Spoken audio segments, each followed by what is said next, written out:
அதுக்கடுத்து மித்தவும் போட்டு மனோஜ் அடிக்கிறாங்க. ரோஹித் வந்துட்டு, "எதுக்கு ஆளாளுக்கு அவர போட்டு அடிக்கிறீங்கன்னு?" "என்னது ஆளாளுக்கு அடிக்கிறாங்களா? அவன் என் பொண்டாட்டியோட நகை எடுத்திருக்கான். அப்போ ஆளாளுக்கு அடிக்காம வேற என்ன செய்வோம்? என்ன பார்லவமா நீ இது கூட்டா உனக்கும் தெரியுமா?" அப்படிங்கிறாங்க.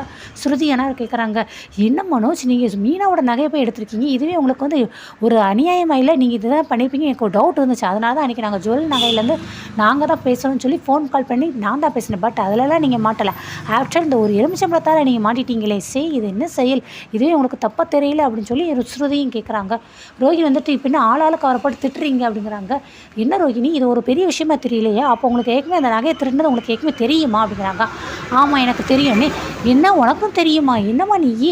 அவ தான் பிள்ளை மேல பாசமா இருக்கன்னு சொல்லி அவ எல்லா நகையும் திருடலாம் திருட ஃபுல்லா மறைக்கிறா. நீ எனக்கு சப்போர்ட் பண்றியே. கல்யாணம் பண்ணி வந்தவளா உருப்படியா இருக்க வேண்டாமான்னே?"